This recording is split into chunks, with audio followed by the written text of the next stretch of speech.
చదువుకోవచ్చు, దానికి ఇబ్బంది లేదు, మీకు క్లీన్ గానే అర్థమయ్యేది.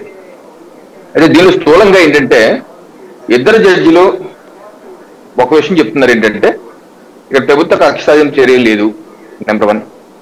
నెంబర్ 2, ఇది ఈ ఎఫ్ఐఆర్ని క్రాష్ చేయక్కర్లేదు, ఇది మీరు యథావిధిగా ఇన్వెస్టిగేషన్ చేసుకోవచ్చు, ఇబ్బంది లేదు, ఫర్దర్ ఇన్వెస్టిగేషన్ చేసుకోవచ్చు. నెంబర్ 3, ఏదైతే lower court ACB court demand report ఇచ్చిందో అది వ్యాలిడే.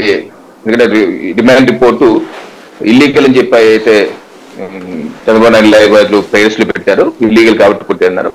ఇద్దరు న్యాయవాదులు అది లీగలే అన్నారు. అంటే 3 అంశాలు. ఏ అంశం మీదైతే చంద్రబాబు నాయుడు గారి బృందం సుప్రీంకోర్టుకి వెళ్ళారో క్రాష్ చేసామని ఇద్దరు న్యాయవాదులు క్రాష్ చేయడానికి కుదరదు, న్యాయమూర్తులు క్రాష్ చేయడానికి కుదరదన్నారు.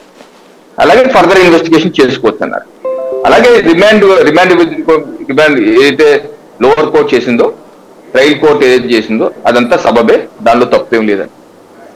అయితే న్యాయమూర్తులు డిఫర్ అవుతూ ఏకీభవించారు ఒక అంశం మీద, ఇది 17A మీద. 17A మీద జస్టిస్ బేలాయస్ త్రివేది గారు చెప్తూ ఈ యొక్క 17A అనేది ప్రాస్పెక్టివ్ రెట్రాస్పెక్టివ్ కాదు. వారు ఏమంటున్నారంటే వినిపిస్తాను. Section A prior approval not needed, could not be made applicable for section 13(1)(c), section 1D. ఏదైతే పాత చట్టాలు ఉన్నాయో దానికి ఇది సెక్షన్ A అప్లికబుల్ కాదు. దీని యొక్క object is to protect the innocent and honest public servant from police.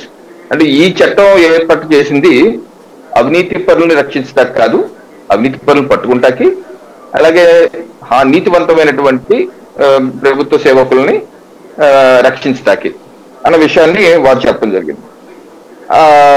అలాగే ట్రయల్ కోర్టు సరే ఇందులో చెప్పింది సెక్షన్ A అయితే అప్లికబుల్ కాదని చెప్పేసి జస్టిస్ బేలా త్రివేది గారు అన్నారు. అయితే జస్టిస్ బోస్ గారు అన్నది ఏంటి, ఇది సెక్షన్ 17A అప్లై అవుతుంది, కాకపోతే సెక్షన్ 17A ప్రకారం అది చదివిపిస్తాను, lack of approval in terms of section 17A of the act would not make the entire remand report non-est. అంటే సెక్షన్ 17A ప్రకారం నువ్వు అనుమతి తీసుకోనంత మాత్రాన ఏదైతే రిమాండ్ రిపోర్ట్ మొత్తం కొట్టేటాకి ఇల్లీగల్ అంటాకి అవ్వదు. ఒకటి. ఇంకోటి ఏమన్నారు, state government can now apply and obtain approval అంటారు. ఇప్పుడు సెక్షన్ 17A ప్రకారం అప్రూవల్ తీసుకోవాలి కదా, ఇప్పుడున్నా సరే మీరు అప్లై చేయండి, గవర్నర్ దగ్గర తీసుకోండి, ఇవ్వండి, ప్రొసీజర్ అయిపోండి. సెక్షన్ 17A ప్రకారం తీసుకోనంత మాత్రం క్రాష్ చేయని అవసరం లేదు, ఇన్వెస్టిగేషన్ చేసుకోండి. అంటే వీళ్ళిద్దరూ ఇద్దరు న్యాయమూర్తులు ఏకీభవించిన అంశం ఏంటంటే మీ అప్లై అయినా అవ్వకపోయినా మీరు కేసు ముందుకు వెళ్ళిపోవచ్చు, క్రాష్ చేయడానికి అవసరం లేదు, క్రాష్ చేయక్కర్లేదు, ఇది ఇల్లీగల్ కాదు, కింద కోర్టు చేసింది కరెక్టే.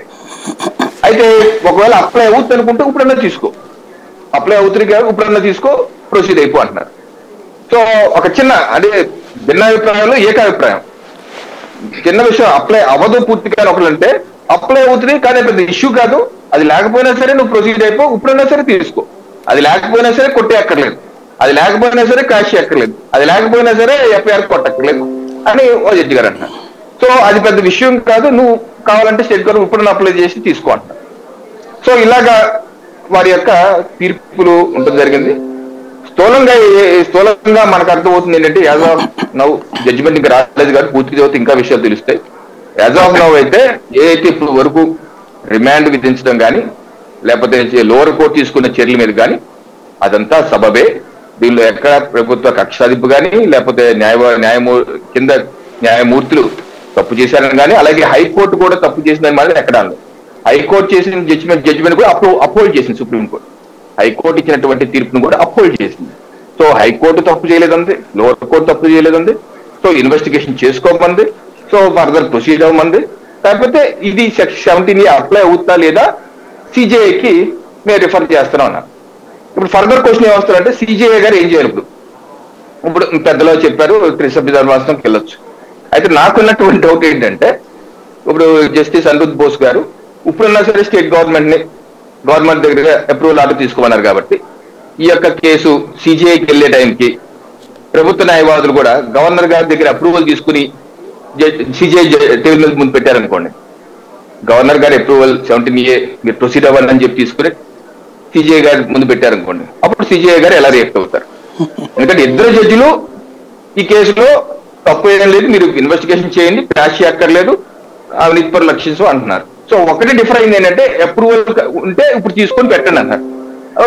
బోస్ గారు, జస్టిస్ బోస్ గారు చెప్పినట్టు మేము ఇచ్చేసాం అప్రూవల్ అంటే అప్పుడు సిజిఐ గారు ఓకే ఫైన్ ఇక్కడతో ఇది క్లోజ్, మీరు ఇన్వెస్టిగేషన్ చేసుకోమంటారా, అయినా సరే మొత్తం తీసుకెళ్లి ధర్మాసం ఇస్తారంటారా, ఎలా చేస్తారో చూడాలి. అట్ ది సేమ్ టైం ఇంకో సినారియో, టీడీపీ న్యాయవాదులు కూడా గవర్నర్ గారి దగ్గర ఇన్వెస్టిగేషన్ చేయొద్దని లెటర్ తీసుకున్నారు అనుకోండి, 17A ప్రకారం లెటర్ తీసుకుని బోస్ గారు చెప్పిన లెటర్ తీసుకున్నాం, ఆయన ఏమో చేయొద్దన్నారు, చేయొద్దని సిజిఐ ముందు పెట్టారు అనుకోండి, అప్పుడు ఏమవుతుంది?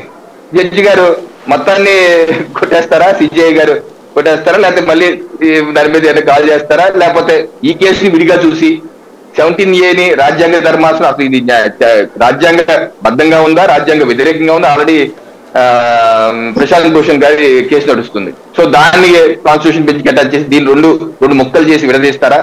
ఇది చూడవలసిన అవసరం అయితే ఉంది సాయి గారు. ఇదైతే ప్రస్తుతం మనం వెబ్సైట్ లో అందుబాటులో ఉన్నటువంటి వివరాలు బట్టి మన యొక్క విశ్లేషణ. రైట్. శాంతి ప్రసాద్ గారు, ఇక్కడ ఈ స్కిల్ డెవలప్మెంట్ కేసులో ఓ పక్కన కింద కోర్టులో ఈ మధ్యనే ఒక వ్యక్తి అప్రూవర్ గా మారాడు, షా అనేటువంటి వ్యక్తి. అతని వాంగ్మూలం